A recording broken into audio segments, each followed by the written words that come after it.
another voice from heaven saying, come out of her, my people, that ye be not partakers of her sins, and that ye receive not of her plagues. For her sins have reached into heaven, and God hath remembered her iniquities. Reward her even if she has rewarded you, and double unto her according to her works. And the cup which she filled to her double. All right, man. First and foremost, I like to give all honor and glory to the Most High God, Yahweh, in the name of His only begotten Son, Yahweh Shai. Now, welcome back to another Tools of the Trade. It's been a couple weeks I did these, but I'm back. I'm getting back on track, dealing with, you know, a couple things I got going on. But, you know, the work, as my Lieutenant Zahar Yaquab says, the work of the Lord must continue. So, you know, we're back with him. You know, we're gonna title this lesson "Judge Not," and again, it's from my dealings out in the streets with these Christians. I'll be dropping some street videos soon. We have been recording, we just haven't been putting them out.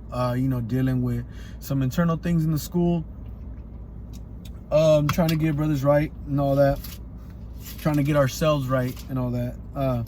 So, you know, we will be working, we will be having the, you know, the videos back up, but you know, we're still going to put out lessons or do a reasonable service to the nation to see, hopefully it reaches new brothers and also has, you know, and also edifies our brothers that are already in the faith. So today's class is going to be called Judge Not, right?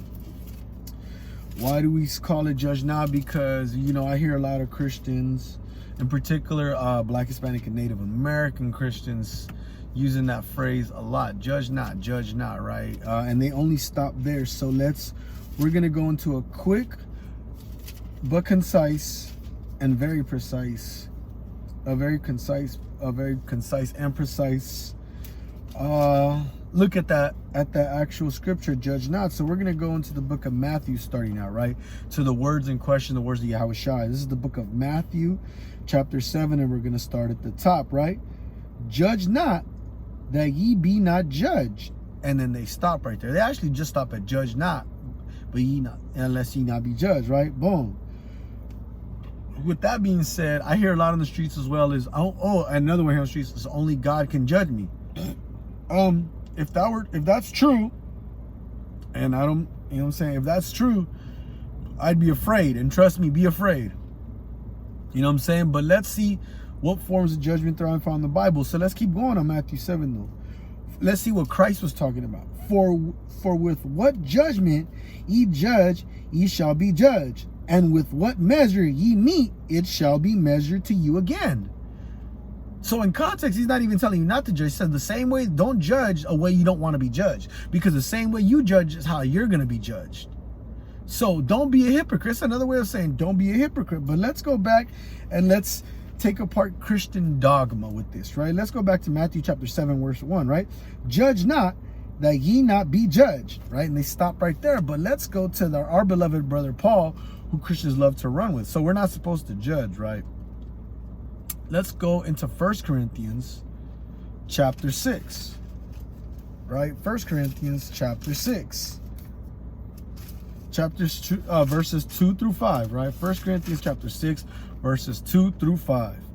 Do ye not know that the saints shall judge the world? See, so now he's looking at you Christians saying, don't you know that the saints are going to judge the world? And if the world shall be judged by you, are you unworthy to judge the smallest matters? So you mean to tell me Christ is saying, you're telling me what Christ is saying and what Paul is saying, and you don't even have context, because if you only use one scripture out of context, that's what makes you look like a simpleton. You know what I'm saying? Because he said we were supposed to judge the smallest matters. Let's go. Verse 3. Know ye not that we shall judge angels? How much more things that pertain to this life? Let's keep going. Verse 4. If then ye have judgments of the things pertaining to this life, set them to judge who are least esteemed in the church. I speak to your shame. It is so that there is not a wise man among you. No, not one that shall be able to judge between his brethren. See, so Paul's asking a question. So you're telling me not to judge, so I'm supposed to let them do whatever. But Paul's saying we're supposed to judge and let them know what they're doing wrong. You mean to tell me, so judge not lest ye be judged, but therein lies what Paul was talking about. Let's go back to Matthew chapter 7, right? Because Christ speaking, you know what I'm saying, is something mighty.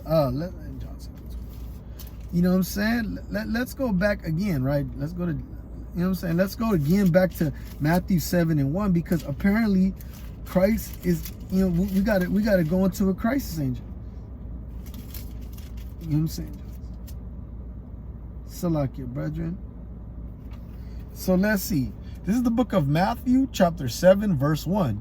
Judge not, that ye not be judged. Let's go to John chapter 7 and verse 24. And the reason I'm doing is to show you how out of context they use these scriptures. Because I'm going to read all of Matthew 7 in a bit here, right?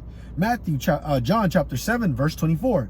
Judge not according to appearance, but judge righteous judgment. Now let's go back to Matthew chapter 7, verse 1. Matthew chapter 7, verse 1. Judge not, that ye not be judged. Verse 2. For with what judgment ye judge, ye shall be judged. And with what measure ye mete, it shall be measured to you again. Right? Let's go again. John 7:24. Judge not according to appearance, but judge righteous judgment. So Christ isn't telling you not to judge. He's telling you to judge righteousness. Don't judge things as you view them. Let me get this precept real fast. Let's go to Sirach 11:7, and shout out to Chief Priest Alazar Banloya, you know what I'm saying, for showing me this actually very long time ago, very long time ago. And shout out to Abba Yeshaya from AOC Houston. He reminded me of this scripture over. I don't even remember what happens. I don't even remember how I came across, but it was something mighty. The brother we had an exchange over. You know what I'm saying? The brother was actually very helpful when he brought the scripture to me at the moment. This is the book of Ecclesiasticus, the Apocrypha, or Sirach, chapter 11, verse 7. Blame not before thou hast examined the truth. Understand first, then rebuke. Answer not before thou hast heard the cause. Neither interrupt men in the midst of their talk. See, so let's keep going. Verse 9. Oh, man, a powerful book. Strive not in a matter that concerneth thee not, and sit not in judgment with sinners. My son, meddle not with many matters, for if thou meddle much, thou shalt not be innocent. If thou follow after, thou shalt not obtain. Neither shalt thou escape by fleeing. So you see, even the book of Sirach is telling you how to judge. Don't just jump to conclusions. Yahushua is telling you don't, judge righteous judgment. He's not telling you not to judge at all, right? But let's keep going. Let's go to Proverbs 31 and 9. Let's go to Proverbs 31 and 9, right? Let's see what there is. You know what I'm saying? Let's see if there's judgment. Matter of fact, let's go to 1 Samuel 16 and 1 first, actually. Then we're going to jump down to these judgment scriptures. 1 Samuel, that's not even close to work here. 1 Samuel chapter 16 verses 1 through 3, right? This is the book of Samuel chapter 16 verse 1. And Yahweh said unto Samuel, how long wilt thou mourn for Saul, seeing I have rejected him from reigning over Israel?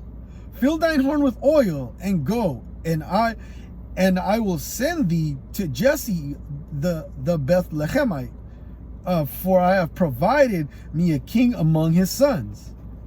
And Samuel said, how can I go? And if Saul hear it, he will kill me. And Yahweh said, take in a heifer with thee, and say, I come to sacrifice to Yahweh. And call Jesse to sacrifice, and I will shew thee what thou shalt do, and I shall anoint thee on me unto him. Oh, Salaki, that's not what I want. It's in here, but it's not. It is. Hold on, boom. Skip down. Matter of fact, we're going to keep reading. Verse 4. And Samuel did what Yahweh spake, and came to Bethlehem, and the elders of the town trembled at his coming, and said, comest thou peaceably? Because, they come to speak the judgment of the Most High, so on and so forth. And if they knew they messed up, boom, these Bethlehemites would be like, oh my God, are you here because of peace? And you know what I'm saying? And he said, peaceably I am come to sacrifice unto Yahweh. Sanctify yourselves, and come with me to sacrifice. And he sanctified Jesse and his sons, and called to them to sacrifice. And it came to pass, when they were come, that he looked on Eliab, and he said, surely Yahweh's anointed is before him. But Yahweh said to Samuel, look not on his countenance, or on the height of his stature, because I have refused him. For Yahweh seeth not as man seeth. For man looketh on the outward appearance, but Yahweh looketh on the heart. Let's go back to John 7:24. Let's go back to John 7:24. And we're going to, you know what I'm saying? We're going to get back to Matthew 7. Let's go to John 7:24, right? Judge not according to the appearance, but judge righteous judgment. Back in 1 Samuel chapter 16, verse 8. Then Jesse called Abinadab and made him pass before Samuel. And he said, neither hath the Lord chosen this. Then Jesse made Shammah to pass by. And he said, neither hath Yahweh chosen this. And Jesse made 7 of his sons pass before Samuel. And Samuel said unto Jesse, Yahweh hath not chosen these. And Samuel said unto Jesse, are here all thy children? And he said, there remaineth yet the youngest, and behold, he keepeth the sheep. And Samuel said unto Jesse, send and fetch him, for we will not sit down till he come hither. And he sent and brought him, and now he was ruddy, and withal a beautiful countenance, and goodly, and looked to. And Yahweh said, arise, anoint him, for this is he.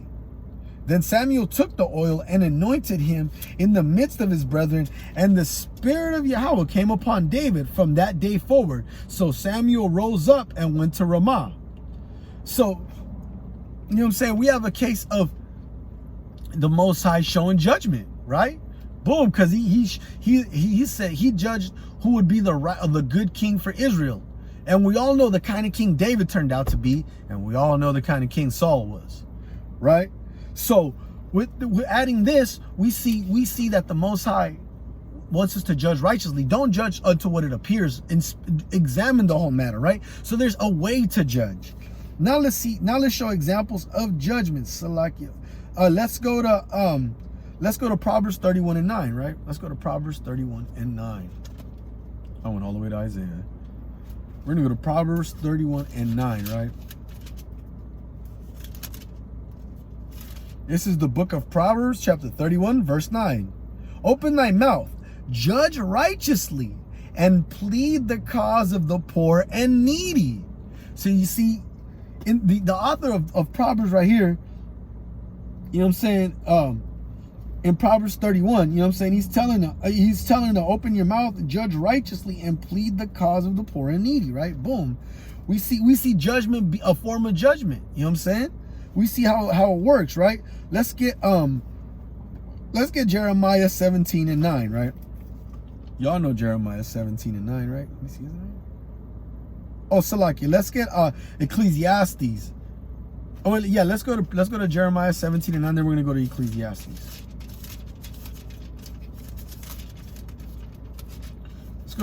Let's go to Jeremiah 17:9. Oh, matter of fact, yeah, let's go to Jeremiah 17:9. The heart is deceitful above all things and desperately wicked. Who can know it? Right? So we know it's talking about, you know what I'm saying, we can't let the emotions guide us.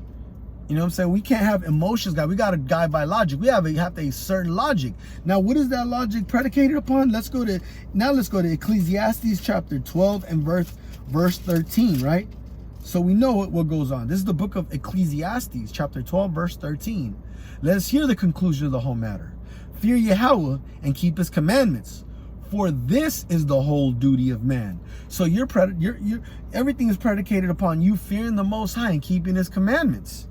So we see that there's no way that you can, you know what I'm saying, we can that we cannot judge. How do we know who's been judged? This is divine judgment, because there's ways to judge, right? Boom. Even there's, and my final point is going to be, let's go to Deuteronomy chapter 28, right? Let's go to Deuteronomy 28, and then we're going to finish out Matthew 7. Let's go to Deuteronomy 28, verse 15, and then verse 1, right? The book of Deuteronomy chapter 28, verse 15. But it shall come to pass, if thou wilt not hearken unto the voice of Yahweh thy power, to observe to do all his commandments and his statutes, which I command thee this day, that all these curses shall come upon thee and overtake thee. That sounds like a judgment. If you don't do this, this judgment is going to fall upon you.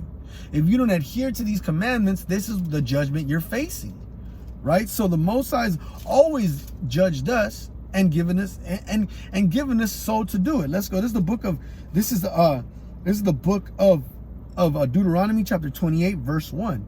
And it shall come to pass, if thou shalt hearken diligently unto the voice of Yahweh thy power, to observe and to do all his commandments which I command thee this day, that Yahweh thy power will set thee up high above all the nations of the earth.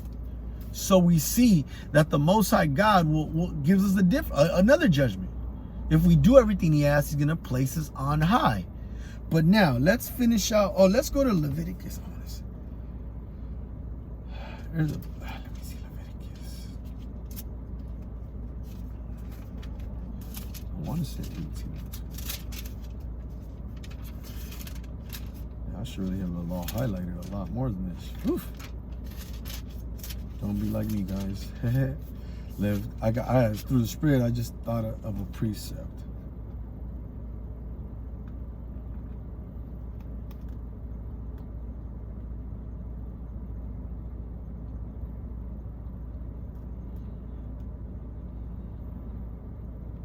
I'm looking for something.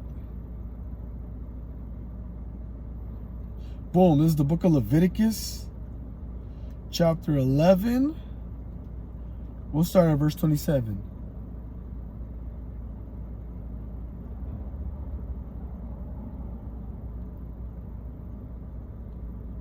Oof. The book, verse 25. The book of Leviticus chapter 18 verse 25. And the land is defiled, therefore I do visit the iniquity thereof upon it, and the land itself vomiteth out her inhabitants. Where are you Black, Hispanic, and Native Americans living at now? It surely ain't in Jerusalem, Bethlehem, Galayat, Bethlehem by the Galilee. You're not living in Galilee. You're not living in any of these places. No, you're in America. You're in the UK. You're in Canada. You're in Guatemala. You're in Mexico. You're, you know what I'm saying? You're in Jamaica. You're scattered throughout Africa. You're scattered in the Middle East. You're scattered in China. You're scattered in Japan. You know what I'm saying? You see that's a judgment from the Most High, right? But let's see if what Christ said about us judge. Let's go back. Now let's finish out with Matthew chapter 7 from the top. This is the book of Matthew chapter 7 verse 1. Judge not, that ye be not judged. For with what judgment ye judge, ye shall be judged. With what measure ye meet, it shall be measured to you again. So however you judge is how you're going to be judged. So judge righteously, right? Boom. Verse 3. And why beholdest thou the mote that is in thy brother's eye, but considerest not the beam that is in thine own eye? So it's not just about how should I say? It's not just about judging unrighteously. It's about you looking at yourself. It's about hypocrisy, which the Christian church is so good at doing, right? Y'all out there protesting, you know what I'm saying, these people, when there's people in your church, in your congregation, probably higher up members that are doing these things, these abominations. That's why you're so avidly against the law and against judging, right? Keep going. I'm going to keep going. Let's see. Or how wilt thou say to thy, verse 4, or how wilt thou say to thy brother, let me pull out the mote out of thine eye, and behold, the beam is in thine own eye? So how you going to tell somebody, hey, let me get that out your eye, when you got something way more messed up in your closet, right? Let's keep going, man. Thou hypocrite. First cast out the beam out thine own eye, then shalt thou see clearly to cast out the mote out of thy brother's eye. You know what I'm saying? So you see how that is, right? That he's telling you, you know what I'm saying, take out what's wrong with your life, then you can do some other things. You know what I'm saying? You hypocrites. So we see that Matthew 7 is not telling you not to judge. It's telling you to judge righteously. And through the Spirit and power of Yahweh Hashem Yahweh Shai, I pray that people, that brothers and sisters that watch this video are edified. You know what I'm saying? But with that, I like to give all honor and glory to the Most High God Yahweh in the name of his only begotten Son, Yahweh Shai. And I say Shalom.